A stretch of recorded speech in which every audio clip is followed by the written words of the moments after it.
Hello. First of all, तो I love you all. And second of all, I love you too, yaar. Sweetie. કે આપણે કાલે જોયું વિજ્ઞાનનું chapter number 1 રાસાયણિક સમીકરણો અને રાસાયણિક પ્રક્રિયાઓ.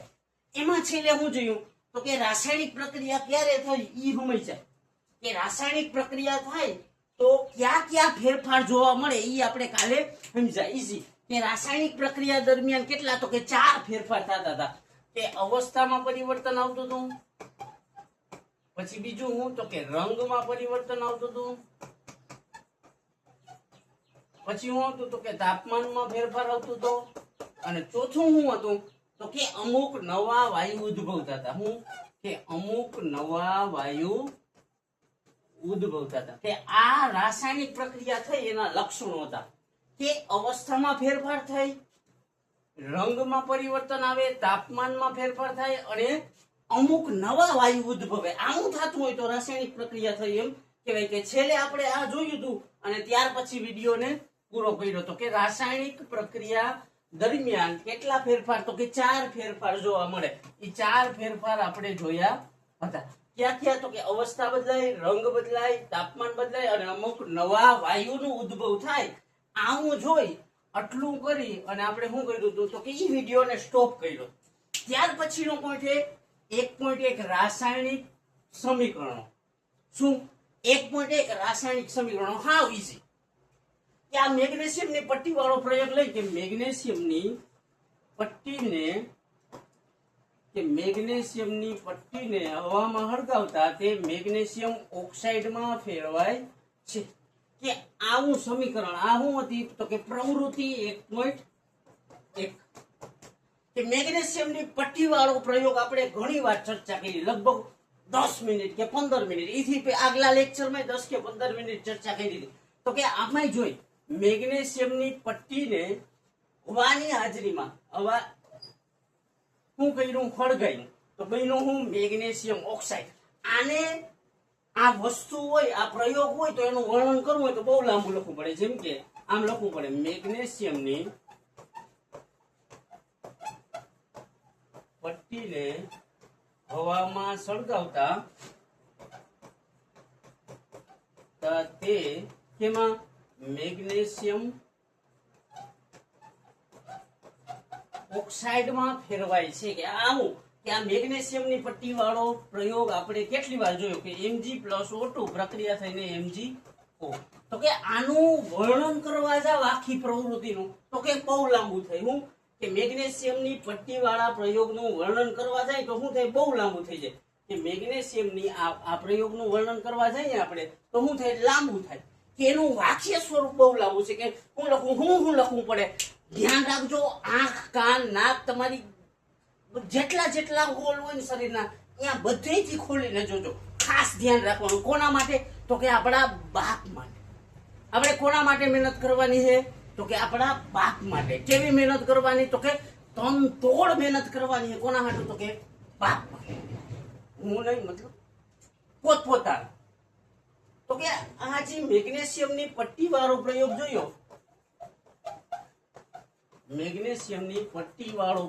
જોયો, તો કે એનું વર્ણન કરવા જાય તો અવળું બધું થાય. જો કે મેગ્નેશિયમની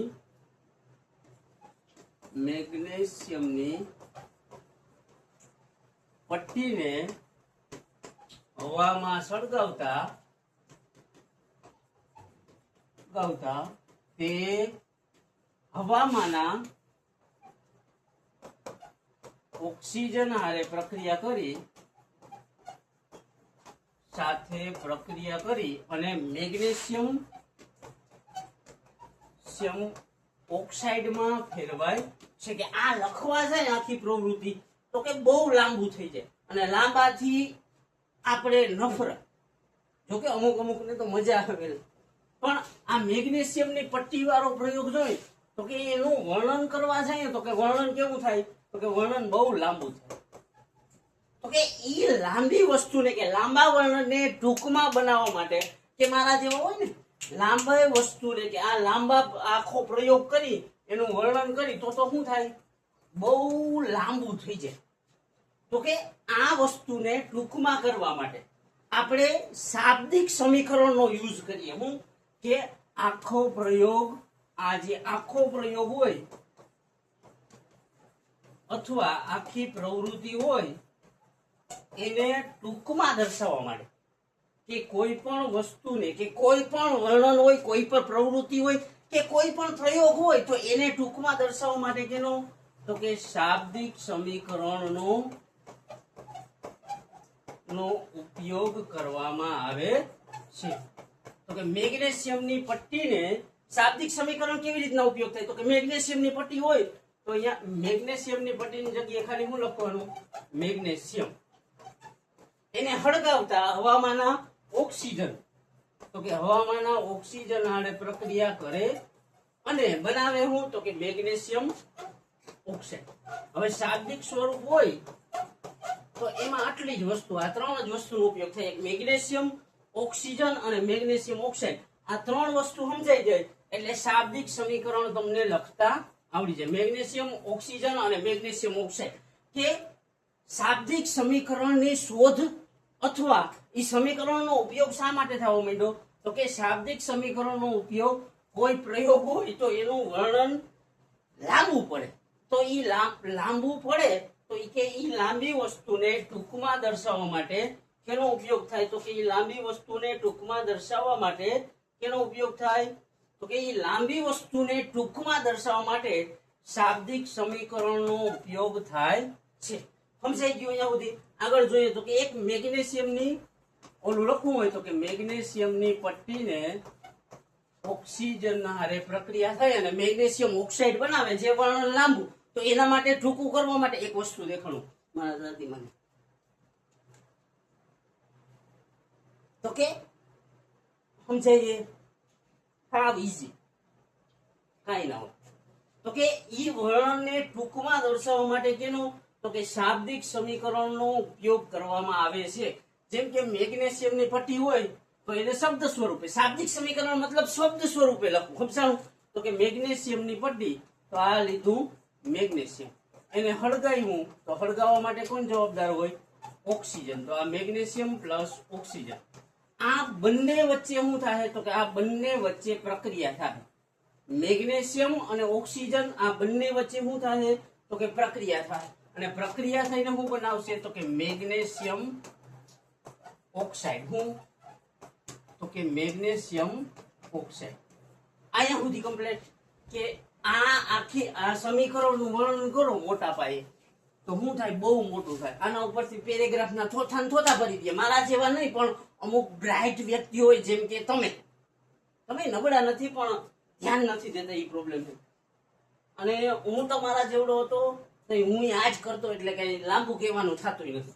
કે મેગ્નેશિયમની પટ્ટીને હવામાં સળગાવતા તે હવામાંના ઓક્સિજન હારે સંયોજાઈને શું કરે, તો કે મેગ્નેશિયમ ઓક્સાઇડ બનાવે છે. તો આ વર્ણન થાય લાંબુ, તો એને ટૂંકમાં બનાવવા માટે, કે ટૂંકમાં દર્શાવવા માટે શું કરવાનું, તો કે એને ટૂંકમાં દર્શાવવા માટે મેગ્નેશિયમની પટ્ટી, તો આ લખ્યું મેગ્નેશિયમ, હવામાંથી ઓક્સિજન, તો આ લખ્યું ઓક્સિજન, અને બને મેગ્નેશિયમ ઓક્સાઇડ, તો આ બનાવ્યું મેગ્નેશિયમ ઓક્સાઇડ. સમજાય છે? ક્લિયર થાય છે? હાવ ઈઝી છે, મજા આવી જાય એવું સ્મૂથ છે.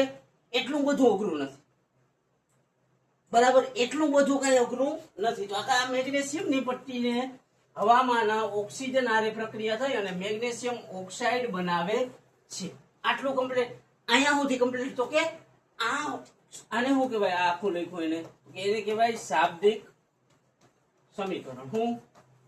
શાબ્દિક સમીકરણ. શાબ્દિક સમીકરણનો ઉપયોગ શા માટે થાય, તો કે શાબ્દિક સમીકરણનો ઉપયોગ શા માટે થાય, તો કે શાબ્દિક સમીકરણનો ઉપયોગ કોઈ પ્રયોગ હોય, કોઈ પ્રવૃત્તિ હોય, તો કે એને ટૂંકમાં દર્શાવવા માટે. હું ટૂંકમાં દર્શાવવા માટે. આપણે કયો પ્રયોગ જોયો, તો કે મેગ્નેશિયમની પટ્ટી વાળો. મેગ્નેશિયમની પટ્ટી લીધી, એને હવામાં હળગાવી એટલે હવામાંના ઓક્સિજન આને પ્રક્રિયા કરી અને મેગ્નેશિયમ ઓક્સાઇડ બનાવ્યો. આને કહેશું આપણે સમીકરણ 1.1.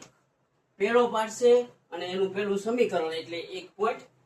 અહીંયા સુધી સમજાણું. આટલું ક્લિયર થયું કે શાબ્દિક સમીકરણ એટલે હું, તો કે કોઈ પણ રાસાયણિક પ્રક્રિયા હોય, કોઈ પણ પ્રવૃત્તિ હોય કે કોઈ પણ પ્રયોગ હોય તો એનું વર્ણન ખૂબ લાંબુ થાય. તો કે એ લાંબા વર્ણનને ટૂંકમાં દર્શાવવા માટે કેનો તો કે શાબ્દિક સમીકરણનો ઉપયોગ થાય છે. જેમ કે આપણે ફૂલ ખારા થયા હોય તો કેટલું કેવું છે, પણ એની જગ્યાએ એક જ કીધું તારીખ. એનો મતલબ શું થયો કે આપણે પેરેગ્રાફના થોથા ને થોથા બોલવા પડે ને કે તારે આમ કર્યું ને આમ કર્યું આમ કર્યું, એની જગ્યાએ એક જ હાલતી નો તાને તારી એમાં એક ફેરાવાનું થઈ જાય. એનો મતલબ હું તો કે આ વસ્તુનો ઉપયોગ કેમાં તો કે આ વસ્તુનો ઉપયોગ શું કરવા થાય તો કે આ વસ્તુનો ઉપયોગ પ્રયોગને ટૂંકમાં દર્શાવવા, હું ટૂંકમાં દર્શાવવા માટે થાય છે. કોનો તો કે શાબ્દિક સમીકરણનો. કેનો તો કે શાબ્દિક સમીકરણ. શા માટે એનો યુઝ કરવામાં આવે તો કે પ્રયોગને ટૂંકમાં દર્શાવવા માટે એનો યુઝ કરવામાં આવે છે. શાબ્દિક સમીકરણમાં કેનો ઉપયોગ થાય તો કે શાબ્દિક સમીકરણમાં શબ્દનો ઉપયોગ થાય. હું કેનો શબ્દનો ઉપયોગ થાય એટલે શાબ્દિક સમીકરણ થયું. ત્યાર પછી જોઈએ તો કે હવે સમીકરણ સમજીએ કે સમીકરણ એટલે હું તો કે આમ લીધું હોય આ મેગ્નેશિયમની પટ્ટી વાળું તો કે મેગ્નેશિયમ વત્તા હળગાવ્યું એટલે હું આવ્યું તો કે ઓક્સિજન, અને પ્રક્રિયા થઈને શું બને તો કે મેગ્નેશિયમ ઓક્સાઇડ. શું મેગ્નેશિયમ ઓક્સાઇડ. અહીંયા સુધી સમજાણું કે મેગ્નેશિયમ વત્તા ઓક્સિજન અને પ્રક્રિયા થઈને બન્યું હું તો કે મેગ્નેશિયમ ઓક્સાઇડ. આને આપણે કેટલામું સમીકરણ કીધું તો કે આને કીધું સમીકરણ 1.1. અહીંયા સુધી ક્લિયર, આટલું ક્લિયર. હવે ક્લિયર હોય તો શું કરવાનું આગળ જોવાનું. ક્યાં જોવાનું તો કે ટેક્સ્ટ બુક. આ ભણાવવાની જરૂર નથી, એમને આવડી જાય એમ. તો કે મેગ્નેશિયમ અને ઓક્સિજન આ બંને વચ્ચે શું થાય છે તો કે આ બંને વચ્ચે રાસાયણિક પ્રક્રિયા થાય. શું તો કે મેગ્નેશિયમ અને બીજું શું તો કે ઓક્સિજન આ બંને વચ્ચે શું થાય છે તો કે પ્રક્રિયા થાય છે. શું થાય છે તો કે આ બંને વચ્ચે પ્રક્રિયા થાય છે. મેગ્નેશિયમ અને ઓક્સિજન વચ્ચે પ્રક્રિયા થાય છે. જે બે વસ્તુ કે ત્રણ વસ્તુ કે પાંચ વસ્તુ કે 10 વસ્તુ જેની વચ્ચે પ્રક્રિયા થતી હોય ને એને શું કહેવાય તો કે એને પ્રક્રિયકો કહેવાય. એનો મતલબ આ સમીકરણ 1.1 માં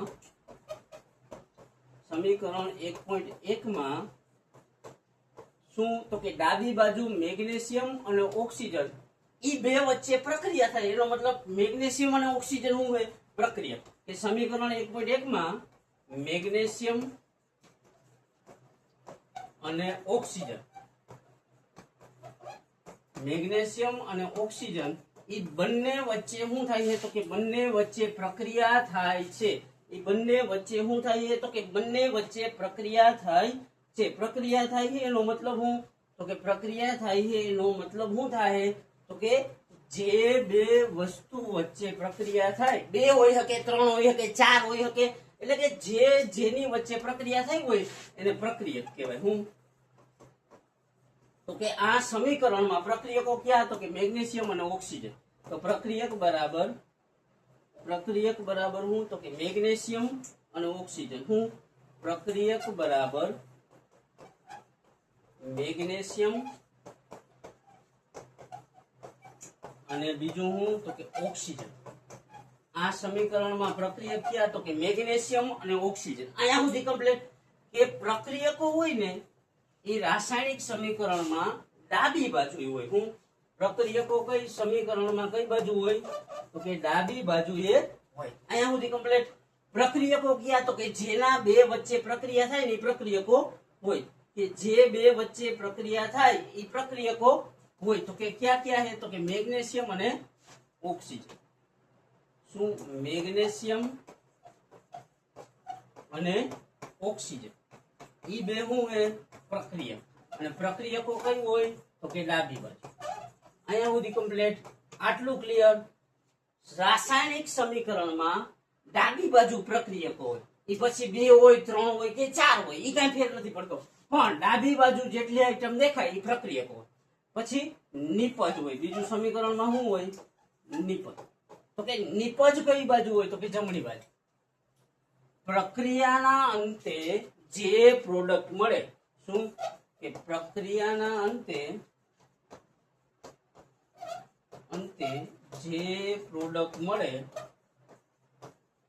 એને શું કહેવાય? એને નિપજ કહેવાય. હું પ્રક્રિયા પૂરી થાય એ પ્રક્રિયાના અંતે જે વસ્તુ મળે એને નિપજ કહેવાય. કે આમાં મેગ્નેશિયમ વત્તા ઓક્સિજન પ્રક્રિયા થઈને શું બન્યું હતું? Magnesium oxide.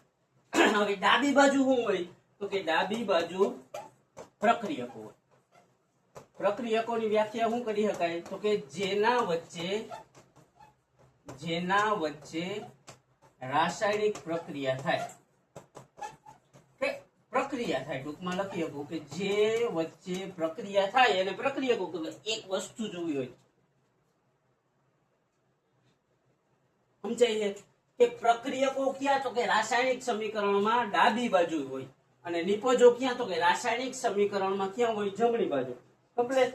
કે આ બે શું હોય? તો કે ઈ બે પ્રક્રિયકો ક્યાં હોય? તો કે રાસાયણિક સમીકરણમાં ડાબી બાજુ. પ્રક્રિયકો ક્યાં હોય?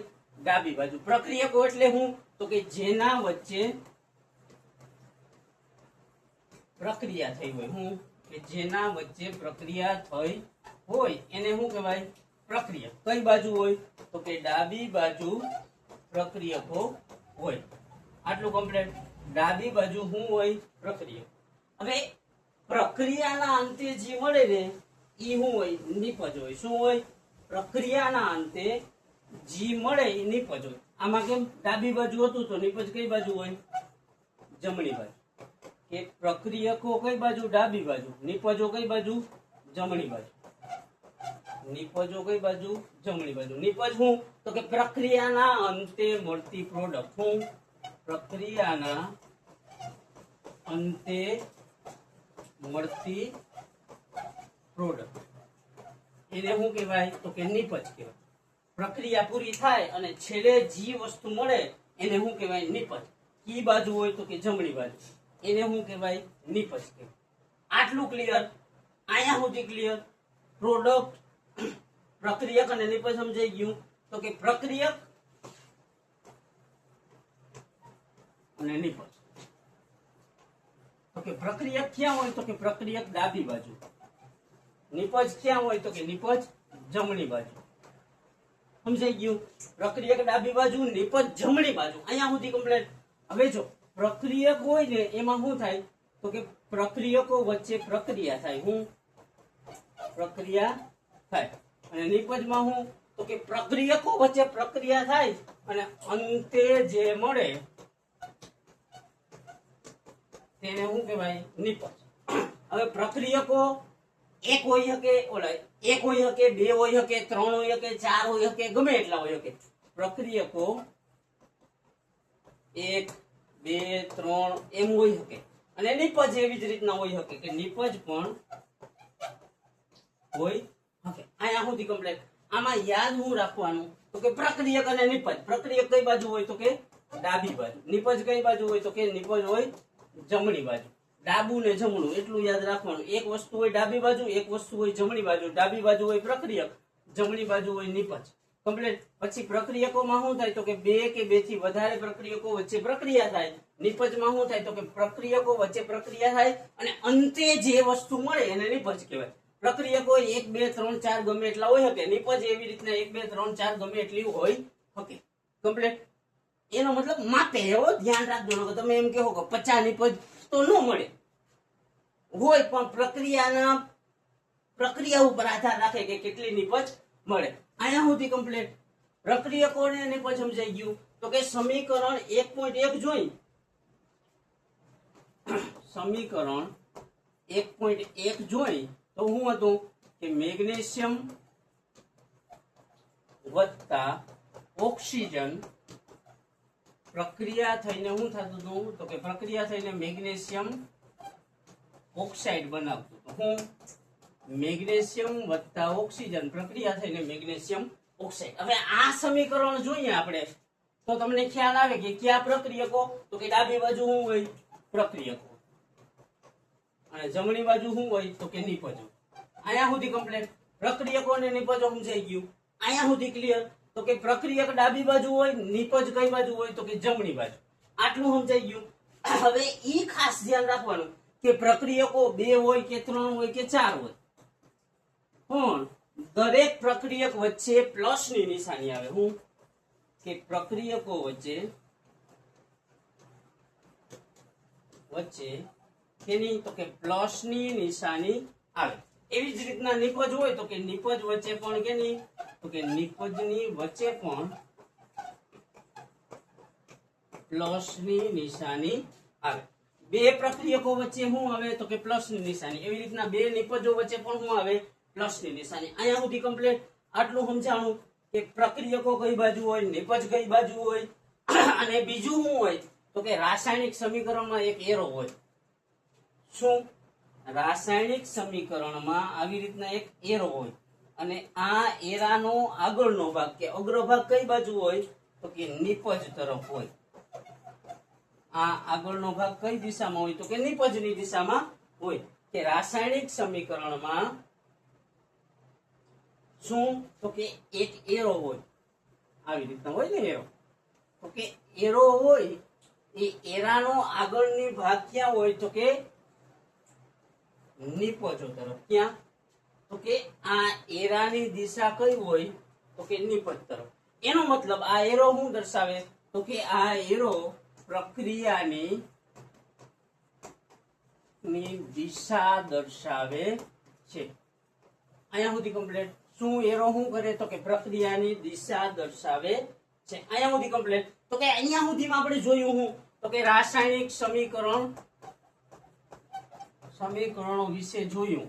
એમાં આગળ જોઈએ તો હું તો કે રાસાયણિક સમીકરણને વર્ણન કરવું હોય, કોઈ પણ પ્રયોગ હોય, પ્રક્રિયા હોય, પ્રયોગ હોય કે પ્રવૃત્તિ હોય, આનું વર્ણન કરવું ખૂબ કેવું થઈ જાય લાંબુ થાય. તો કે એ લાંબી વસ્તુને ટૂંકમાં દર્શાવવા માટે કે લાંબુ મોટા ભાગના વ્યક્તિ ગમે તો કે લાંબુ વર્ણન હોય તો એને ટૂંકમાં દર્શાવવા માટે શાબ્દિક સમીકરણનો ઉપયોગ કરવામાં આવે છે. આટલું ક્લિયર. પછી હું તો કે શાબ્દિક સમીકરણ આ મેગ્નેશિયમની પટ્ટી વાળું લઈ તો કે મેગ્નેશિયમની પટ્ટીને હળગાવતા, મેગ્નેશિયમની પટ્ટીને હવામાં હળગાવતા તે કેમાં તો કે મેગ્નેશિયમની પટ્ટીને હવામાં હળગાવતા તે મેગ્નેશિયમ ઓક્સાઇડમાં ફેરવાય છે. ત્યાર પછી ડાબી બાજુ અને જમણી બાજુ નિપજ વિશે જોયું, પ્રક્રિયકો વિશે જોયું, કેવી રીતના નિપજ હોય, કેમ પ્રક્રિયક હોય, આ બધું. તો કે પ્રક્રિયકો કઈ બાજુ હોય તો કે પ્રક્રિયકો ડાબી બાજુ હોય. નિપજો કઈ બાજુ હોય તો કે નિપજો જમણી બાજુ હોય. હવે પ્રક્રિયકો બે હોય તો બે પ્રક્રિયકો વચ્ચે કેની નિશાની હોય તો કે પ્લસની નિશાની. બે નિપજો હોય તો એની વચ્ચે કેની હોય પ્લસની નિશાની. અને આ એરો હોય, એરાનો મતલબ શું થાય એરાની આગળ આવો ભાગ હોય જે કઈ તરફ હોય તો કે નિપજ તરફ. એનો મતલબ શું થાય તો કે તે પ્રક્રિયાની દિશા દર્શાવે છે કે દિશા સૂચવે છે કે આ દિશામાં પ્રક્રિયા થઈ રહી છે. અહીંયા સુધી કમ્પ્લીટ. તો કે રાસાયણિક સમીકરણ વિશે આપણે થોડુંક જાણ્યું કે વધારે ડિટેલમાં નથી ગયા અને જવું નથી. ટેક્સ્ટ બુકમાં હોય એટલું કરી લ્યો એટલે ઘણું. તો કે રાસાયણિક સમીકરણ એટલે હું ઈ જોયું. હવે જોવાનું કે રાસાયણિક સમીકરણને લખવું કેવી રીતના, કે રાસાયણિક સમીકરણ લખવું. હવે કોઈ પણ પ્રક્રિયા હોય કે કોઈ પ્રયોગ હોય, પ્રવૃત્તિ હોય તો એનું સૌથી પહેલા શું થતું તો કે વર્ણન થતું. એક મેગ્નેશિયમની પટ્ટી હોય એને હળગાવતા તે હવામાંના ઓક્સિજન સાથે પ્રક્રિયા કરી અને મેગ્નેશિયમ ઓક્સાઇડમાં ફેરવાય છે. આવું વર્ણન થતું, લાંબુ વર્ણન. 2, 3, 5 લીટીનું પેરેગ્રાફ ભરી દઈએ તમારા જેવા. આપણી કેપેસિટી નથી તો કે વર્ણન થતું. એ વર્ણનને થોડુંક ટૂંકું કરવા માટે, એને ટૂંકમાં દર્શાવવા માટે કેનો તો કે શાબ્દિક સમીકરણનો ઉપયોગ થયો. કેનો? શાબ્દિક સમીકરણનો ઉપયોગ થયો. હજી આપણે પ્રશ્ન થાય કે રાસાયણિક સમીકરણને વર્ણનમાંથી એનું શાબ્દિક સમીકરણ એના કરતા ટૂંકું લખી શકાય કે વર્ણન હોય તો એ વર્ણન 2, 5, 10 લીટીનું થઈ શકે.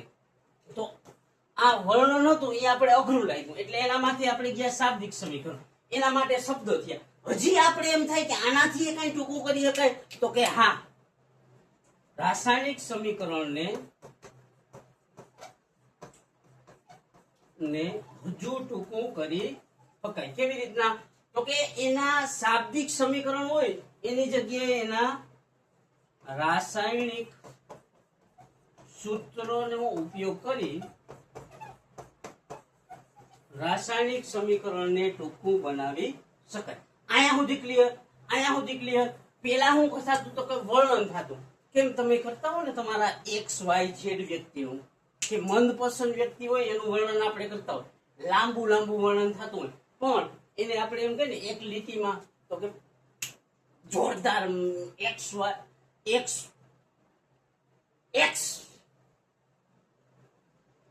સમજો કે વર્ણન તમારી મનપસંદ વ્યક્તિનું કરવા જાય ને તો બહુ લાંબુ. તો કે વર્ણનને પછી તમારો મિત્ર તમે એનું વર્ણન કરતા હો તો એને મજા આવે નહીં. તો ઈ વ્યક્તિને ઈ શું કે હાવ ના પાડીએ કે નકર તમારી બરી છે, એટલે એમ કે થોડુંક ટૂંકમાં બોલ. તો તમે એને ટૂંકમાં કહો તો હજી પાછો એમ કે હજી ટૂંકમાં કરી દે, તો કે તમે એમ કહો કે ફટા. તો કે કોઈ પ્રવૃત્તિનું વર્ણનથી ટૂંકું શાબ્દિક સમીકરણ, અને એનાથી ટૂંકું શાબ્દિક સમીકરણની જગ્યાએ હું તો કે રાસાયણિક સૂત્રોનો ઉપયોગ કરી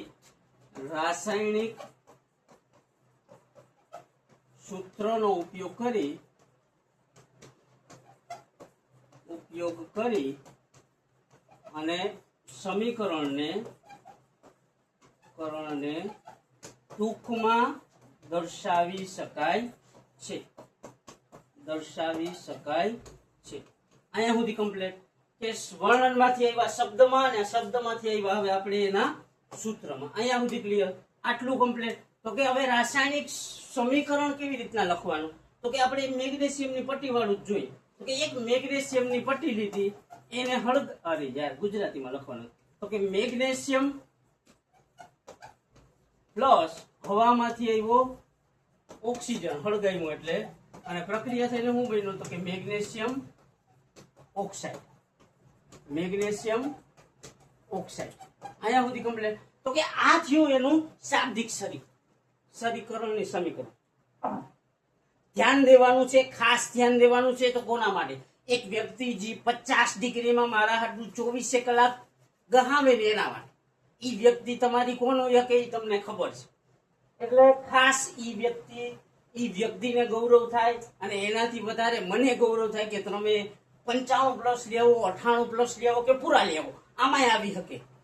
અને આનાથી હળવું ચેપ્ટર લગભગ વિજ્ઞાનમાં નહીં હોય મારા ખ્યાલ મુજબ. એટલે થોડુંક ધ્યાન દઈ, કાંઈ ના હોય, ન સમજાય તો લાઈવમાં આવશું ત્યારે જોઈ લેવું કે મેગ્નેશિયમ પ્લસ ઓક્સિજન પ્રક્રિયા થઈને શું થાય? તો કે મેગ્નેશિયમ ઓક્સાઇડ બને. આ એનું શાબ્દિક સમીકરણ. પણ મારા જેવા જીવ હોય એને હજી હક ના થાય કે આ તો હજી મોટું લાગે. શા માટે? તો કે હજી થોડુંક લખવું પડે. તો કે એને કઈ ટૂંકું કરી શકાય? તો કે એના માટે ટૂંકું કરવા માટે રાસાયણિક સૂત્રનો ઉપયોગ કરો. તો કે મેગ્નેશિયમ હોય તો એનું રાસાયણિક સૂત્ર શું થાય? Mg પ્લસ અહીંયા ઓક્સિજન હોય તો એનું રાસાયણિક શું થાય? O2. પ્રક્રિયા થઈને મેગ્નેશિયમ ઓક્સાઇડ બને તો આ Mg ને O. સમજાઈ ગયું? પેલા વર્ણન થતું હતું, પછી શાબ્દિક આવ્યું, અને પછી એનું રાસાયણિક સૂત્રના મદદથી સમીકરણને વધુ સંક્ષિપ્ત રીતે દર્શાવી શકાય છે. કેના દ્વારા? તો કે રાસાયણિક સૂત્ર દ્વારા સમીકરણને વધુ સંક્ષિપ્ત રીતે દર્શાવી શકાય છે. કે આ રહ્યું દર્શાવવાની રીત. આ સમીકરણ Mg પ્લસ O2 પ્રક્રિયા થઈને MgO બને, એને કહીએ ટેક્સ્ટબુક મુજબ સમીકરણ 1.2. અહીંયા સુધી કમ્પ્લીટ. કે પેલા હું જોયું તો કે શાબ્દિક સમીકરણ આપેલા હતા. હવે એમાંય આપણે શું થયું? તો કે આપણે કીડો જાગ્યો, હરવર કર્યું. ઈ કીડે શું કીધું? તો કે શબ્દ લખવા ઈ હજી લાંબુ લાગે છે. કે આ શબ્દ લખવા ઈ હજી લાંબુ લાગે છે. તો કે અમુક ભલા માણસોએ કીધું કે શબ્દની જગ્યાએ સૂત્રનો ઉપયોગ કરો. તો કે મેગ્નેશિયમ શબ્દ એની જગ્યાએ એના સૂત્ર Mg, ઓક્સિજન શબ્દ એની જગ્યાએ એનો સૂત્ર O2, અને મેગ્નેશિયમ ઓક્સાઇડ શબ્દ એની જગ્યાએ એનું સૂત્ર MgO. આ સમીકરણને હું કીધું ટેક્સ્ટ બુકે, તો કે આ સમીકરણને ટેક્સ્ટ બુકે કીધું MgO. અહીંયા સુધી કમ્પ્લીટ. હવે આગળ જોઈ તો કે Mg પ્લસ O2 પ્રક્રિયા થઈને MgO. આ રાસાયણિક સમીકરણ કેટલું છે તો કે 1.2 છે. Mg પ્લસ O2 પ્રક્રિયા થઈને MgO. હવે આ સમીકરણને ધ્યાનથી જો કે મેગ્નેશિયમ વત્તા ઓક્સિજન પ્રક્રિયા થઈને મેગ્નેશિયમ ઓક્સાઇડ. આ સમીકરણને ધ્યાનથી જોવાનું. હું કેવી રીતના ધ્યાનથી જોવા માટે આપણા શરીરના તમામે તમામ આંખ, નાક, કાન ખુલ્લું રાખીને કાનની જગ્યાએ તમે શબ્દ રમત કરી શકો. નોટિસ તો કે ધ્યાનથી જોવાનું. હવે કે મેગ્નેશિયમ પ્લસ O2 પ્રક્રિયા થઈને MgO. આવું સમીકરણ છે. આને ખાસ ધ્યાનથી જોવું. હવે આમાં ડાબી બાજુ અને જમણી બાજુ, આ જમણી થાય, આ જમણી બાજુ અને ડાબી બાજુ જે તત્વ છે એના પરમાણુની સંખ્યા ગણવાની આવે. ડાબી બાજુ અને જમણી બાજુ. ડાબી બાજુ એટલે પ્રક્રિયક હું, અને જમણી બાજુ એટલે હું તો કે નિપજ. તો કે ડાબી બાજુ અને જમણી બાજુ આમાં જે વસ્તુ છે એના પરમાણુની સંખ્યા ગણવાની. તો કે મેગ્નેશિયમ ઓક્સિજન અને મેગ્નેશિયમ ઓક્સાઇડ. આ ડાબી બાજુ શું છે તો કે ડાબી બાજુ મેગ્નેશિયમ અને ઓક્સિજન છે. શું છે તો કે મેગ્નેશિયમ અને ઓક્સિજન.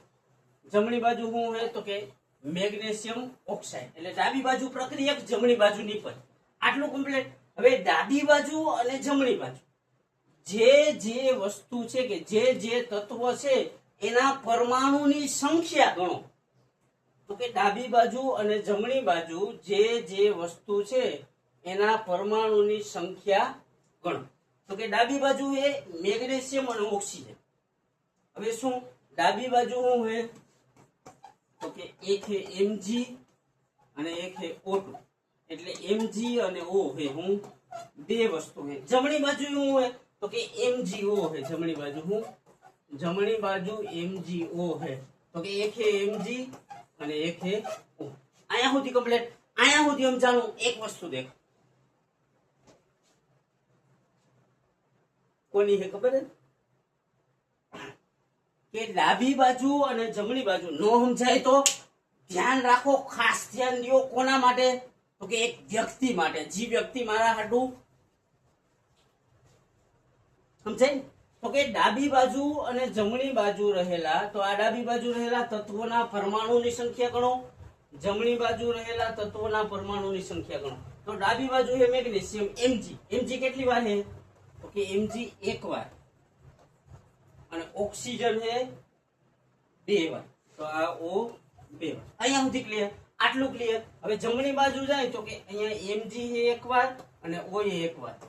તો કે Mg એક વાર અને O એ એક વાર. અહીંયા સુધી કમ્પ્લીટ. હજી આગલા પેજમાં જાય તો કે મેગ્નેશિયમ પ્લસ ઓક્સિજન પ્રક્રિયા થઈને મેગ્નેશિયમ ઓક્સાઇડ. કયું સ્ટેપમાં અહીં આપણે તો કે જમણી બાજુ અને ડાબી બાજુ રહેલા તત્વના પરમાણુની સંખ્યા ગણો. તો કે ડાબી બાજુ Mg એક વાર, ઓક્સિજન બે વાર. એવી રીતના જમણી બાજુ Mg કેટલી વાર તો કે એક વાર, ઓક્સિજન એ એક વાર. હવે આ સમીકરણને જો તો કે ડાબી બાજુ અને જમણી બાજુ રહેલા તત્વોના પરમાણુની સંખ્યા સમાન છે.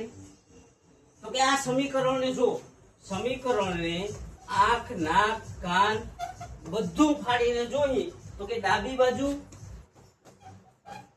અને જમણી બાજુ જે તત્વો છે એના પરમાણુની સંખ્યા સમાન છે. તો કે તત્વોના પરમાણુની સંખ્યા સમાન છે. હે તો કે ડાબી બાજુ અને જમણી બાજુ રહેલા તત્વો જુઓ, એ તત્વોના પરમાણુની સંખ્યા ગણો અને એ પરમાણુની સંખ્યા સમાન છે કે નહીં જોવાનું. તો કે આમાં Mg એક છે, Mg બે છે, ઓક્સિજન બે છે, Mg એક છે, ઓક્સિજન એક છે. આમાં પરમાણુની સંખ્યા સમાન નથી. તો કે ઉપરના સમીકરણમાં શું કે Mg પ્લસ O2 પ્રક્રિયા થઈને MgO. કમ્પ્લીટ. તો કે આ સમીકરણમાં મેગ્નેશિયમ આમાં એક વાર છે પણ ઓક્સિજન એકમાં લખી જ ના, અને મેગ્નેશિયમ એક અને ઓક્સિજન એક. કે આ જે સમીકરણ દર્શાવેલું છે તેમાં ડાબી બાજુ અને જમણી બાજુ રહેલા તત્વોની સંખ્યા સમાન નથી. શું તત્વોની સંખ્યા સમાન નથી? તો જે સમીકરણમાં ડાબી બાજુ અને જમણી બાજુ તત્વોની સંખ્યા સમાન ન હોય, સંખ્યા સમાન ન હોય તેવા સમીકરણને અસંતુલિત રાસાયણિક સમીકરણ કહે છે. શું?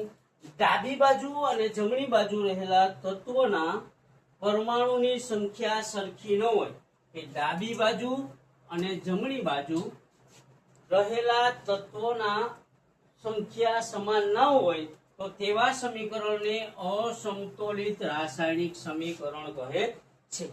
કે અસંતુલિત રાસાયણિક સમીકરણ કહે છે.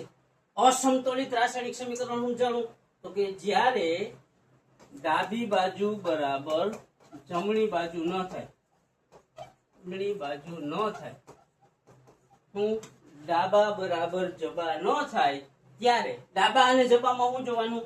તો કે ડાબી બાજુ રહેલા તત્વોના પરમાણુની સંખ્યા અને જમણી બાજુ રહેલા તત્વોના પરમાણુની સંખ્યા ઈ બે બરાબર ન થતી હોય, એટલે નોટ ઇક્વલ ટુ હોય તો એવા સમીકરણને કેવું? તો કે એવા સમીકરણને અસંતુલિત રાસાયણિક સમીકરણ કહે છે. કેવું? અસંતુલિત રાસાયણિક સમીકરણ કહે છે. કમ્પ્લીટ. તો કે અસંતુલિત રાસાયણિક સમીકરણ હાલે નહીં. અને અસંતુલિત રાસાયણિક સમીકરણનું બીજું શું નામ હોય? તો કે એવા સમીકરણને માળખાકીય સમીકરણ કહેવાય. હું અસંતુલિત રાસાયણિક સમીકરણને હું તો કે માળખાકીય રાસાયણિક સમીકરણ કહે છે. તો કે અસંતુલિત નું બીજું શું નામ? તો કે અસંતુલિત નું બીજું નામ માળખાકીય સમીકરણ. હું માળખાકીય સમીકરણ. હવે માળખાકીય સમીકરણ હાલે કે નો હાલે? તો કે નો હાલે. પેલા હું જોયું તો કે LHS જોયું, એના તત્વોના પરમાણુની સંખ્યા. પછી જોયું RHS, એના તત્વોના પરમાણુની સંખ્યા. હવે LHS અને RHS બે ઇક્વલ છે કે નહીં ઈ જોયું. હું કે ડાબી બાજુ અને જમણી બાજુ હરખી છે કે ઈ જોયું. ડાબી બાજુ અને જમણી બાજુ આ સમીકરણમાં હરખી નથી. શા માટે? તો એક વાર જોઈ લે. ડાબી બાજુ Mg+O2 પ્રક્રિયા થઈને MgO આવું બન્યું ને. તો કે ડાબી બાજુ Mg કેટલા છે? 1. ઓક્સિજન કેટલા છે? 2. જમણી બાજુ Mg છે 1, ઓક્સિજન કેટલા છે? 1. તો Mg હરખા છે પણ ઓક્સિજન એકમાં 2 છે, એકમાં 1 છે. એનો મતલબ તત્વોના પરમાણુની સંખ્યા સમાન નથી. તો આવા સમીકરણને કેવું? તો કે અસંતુલિત રાસાયણિક સમીકરણ કહે છે. અસંતુલિત રાસાયણિક સમીકરણનું બીજું શું નામ? તો કે માળખાકીય સમીકરણ. તો અસંતુલિત રાસાયણિક સમીકરણ હાલે? તો કે અસંતુલિત રાસાયણિક સમીકરણ ચાલે નહીં. તો અસંતુલિત રાસાયણિક સમીકરણ હાલે નહીં તો શું કરવું પડે? તો કે એની જગ્યાએ સંતુલિત સમીકરણ તૈયાર કરવું પડે છે. કે અસંતુલિત રાસાયણિક સમીકરણ હાલે નહીં. સમજાઈ ગયું? હાલે નહીં તો અસંતુલિત સમીકરણને શું કરવું પડે? તો કે એને સંતુલિત સમીકરણ બનાવવું પડે. કમ્પ્લીટ. અહીંયા સુધી કમ્પ્લીટ. અસમતોલિત રાસાયણિક સમીકરણનું બીજું શું નામ? તો કે અસમતોલિત રાસાયણિક સમીકરણનું બીજું નામ હોય માળખાકીય સમીકરણ. શું? માળખાકીય સમીકરણ. એક માળખું તૈયાર છે, એને આગળ જતા એક્સ વાય ઝેડ એમાં ચેન્જ કરવા હોય તો કરી નાખશું. અહીંયા સુધી કમ્પ્લીટ. તો કે હવે આ મેગ્નેશિયમ પ્લસ ઓક્સિજન પ્રક્રિયા થઈ અને મેગ્નેશિયમ ઓક્સાઇડ, આ સમીકરણ છે 1.2. આ 1.2 એ કયું સમીકરણ છે? સમતોલિત છે કે અસમતોલિત છે કે પછી માળખાકીય? તો કે આ સમીકરણ સમતોલિત છે તો કે હા નથી. તો કે આ સમીકરણ સમતોલિત નથી. સમતોલિત નથી એનું કારણ શું? તો કે એકમાં મેગ્નેશિયમ 1 છે, ઓક્સિજન 2 છે. એકમાં મેગ્નેશિયમ 1 છે અને ઓક્સિજન 1 છે. તો એક બાજુ ઓક્સિજન 2 થઈ જાય, એક બાજુ 1 થઈ જાય, એટલે આવું સમીકરણ સમતોલિત નથી. તો ઈ કેવું છે? અસમતોલિત અને માળખાકીય. શા માટે? તો કે અસમતોલિત સમીકરણનું બીજું નામ શું હોય? માળખાકીય સમીકરણ. અહીંયા સુધી ક્લિયર. રાસાયણિક સમીકરણ કેમ લખવું એ સમજાઈ ગયું. તો કે મેગ્નેશિયમની પટ્ટી વાળું એકવાર થોડીક સમરી લઈ લે કે મેગ્નેશિયમ પ્લસ ઓક્સિજન પ્રક્રિયા થઈને મેગ્નેશિયમ ઓક્સાઇડ. આ શું કર્યું? તો કે શાબ્દિક સમીકરણ હતા, એને આપણે કેમાં? તો કે રાસાયણિક સૂત્ર વડે દર્શાવ્યા. હવે આ કેટલાનું સમીકરણ ટેક્સ્ટબુક મુજબ? તો કે સમીકરણ 1.2.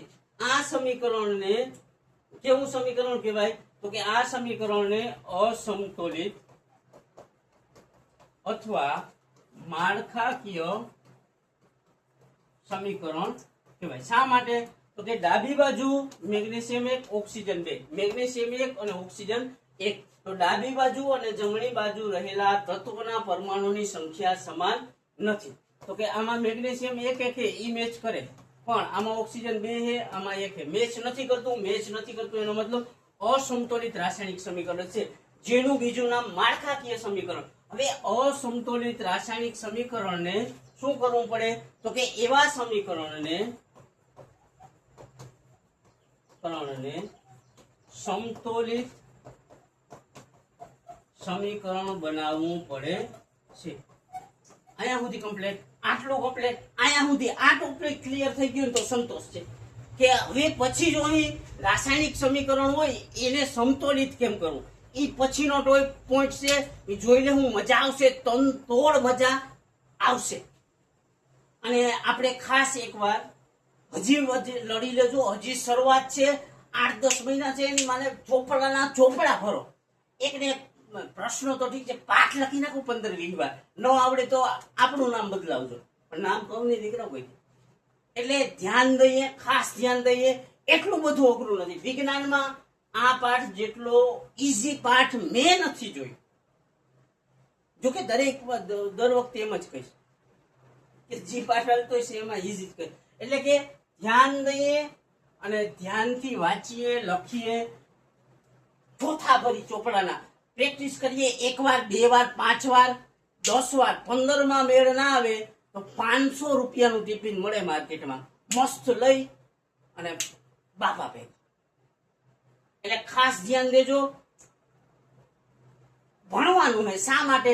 તો કે XYZ નોકરી ધંધો ને એ બધું તો ઠીક છે, પણ બાપને પ્રાઉડ કરાવવા માટે કે તનતોડ મહેનત કરશું. કોના હાટું? તો કે બાપ માટે. અહીંયા સુધી નીકળે. સમજાઈ ગયું હોય તો આઈ લવ યુ યાર. અને નીકળો.